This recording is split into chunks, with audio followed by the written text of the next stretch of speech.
How did Jerry Berger manage to conduct a replication given all the regulations that currently limit this sort of research? Well, he realized that the 150-volt level was something of a cliff because nearly 80% of participants who went past that point continued all the way to the highest shock level. So by ending the experiment after the 150-volt level, Professor Berger could estimate what the results probably would be without actually putting people through the most stressful part of the procedure. And that modification, along with a few other changes, permitted the study to go forward. The details are given in one of this week's assigned readings, but I thought you still might like to watch some excerpts from a very good ABC primetime TV program describing the replication. In fact, ABC News generously custom edited the following segment specifically for our class. Let's watch.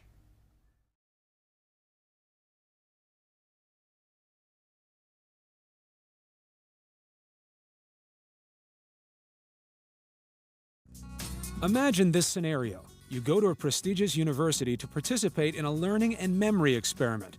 When you arrive, you discover that the teaching instrument is this machine, which seems to give electroshocks to a man on the other side of the wall. As you move up the scale, he begins to scream out in pain. The experiment requires that you continue. The experimenter pressures you to go on. Would you agree to continue with the experiment? That's all. To find out, we teamed up with Dr. Jerry Berger, a social psychologist at Santa Clara University in California. People have often asked this question about, would we find these kinds of results today? And some people try to dismiss the Milgram findings by saying that's something that happened back in the 60s. People aren't like that anymore. We're about to find out if people have really changed. I'm a teacher. Oh, man. Okay. 39-year-old Troy Shasker is an electrician. He's been paid $50 to participate and told that the money is his to keep even if he quits the experiment early. He's worried about the dangers of the electroshock machine. Wow. I don't think I should shock him that hard if he really does screw up. That's a severe shock there.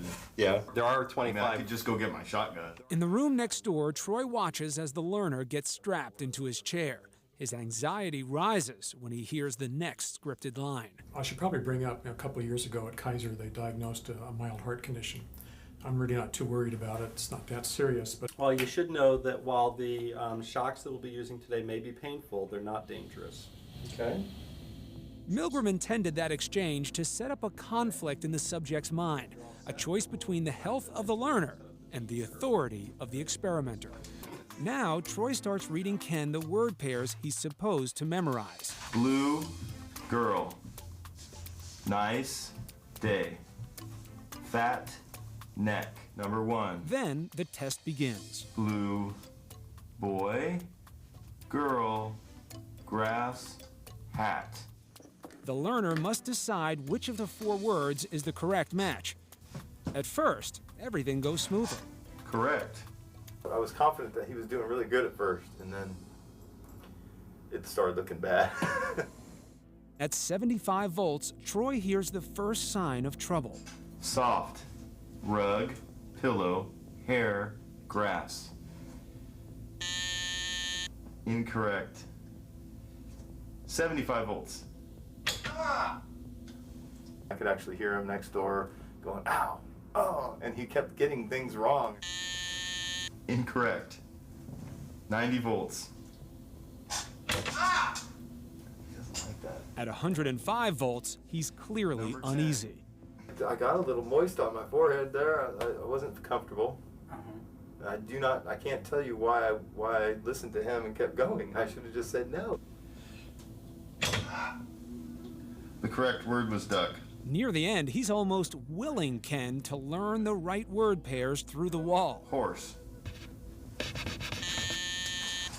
Incorrect. 135 volts. Troy starts laughing nervously. The correct word was woman. Rock. House. At 150 volts, Incorrect. 150 volts. That's all. Get me out of here. I told you I had heart trouble. Will Troy listen as the learner begs him to stop, or will he follow Brian's orders? Tell him the correct word, pair, white. The correct word was white horse. And the next item, please continue. The next item is sad. He obeys the orders. Face. Why didn't you stop? I saw him getting strapped in, and they were just like little. I mean, he could have just, if he was in that much pain, he could have just tore himself off. Why are you putting it on him and not you or the experimenter? I was just doing my job. I was doing what I was supposed to do. 75 volts. So I guess the influence of having the conductor of the experiment right there next to me, telling me to keep going, had a lot to do with it. Cool. Day. We tested 18 men and 22 women. Very often, the first time they hear a noise from the other room, Wrong. 90 volts. the typical response is to turn toward the experimenter and, if not say something, at least give a look that says, what should I do? And of course, when an expert tells them, not a problem, this is nothing to worry about, continue, the rational thing to do in that situation is to continue. He's not finger in the face. He's not a drill sergeant. No, you don't have to be threatening. The power that he has in this situation comes in part because he's an authority figure, and we're all trained a little bit to obey authority figures, but also he's the expert in this situation. He's the one that knows about this machine. Incorrect. 105 volts. In the end, almost 2/3 of the men agreed to administer the highest shock. For the past 30 years, there have been severe restrictions on using humans in social psychology research.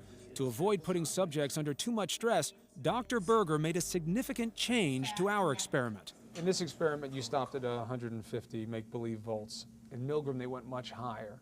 We stopped for ethical reasons. We couldn't put people through the agony that Milgram's participants went through. When we look back at Milgram's data, what we find is that point, that 150 volt point that we stopped at, is something of a point of no return.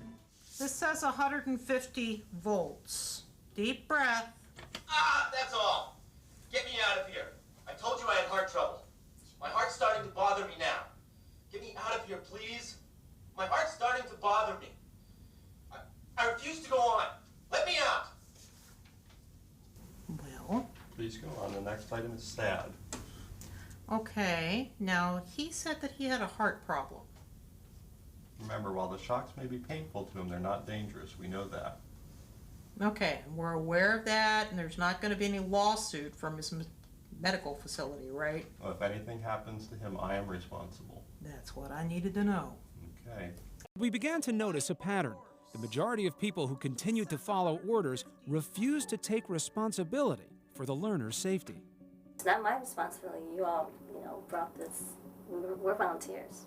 It's your control lab experiment. I see. Okay.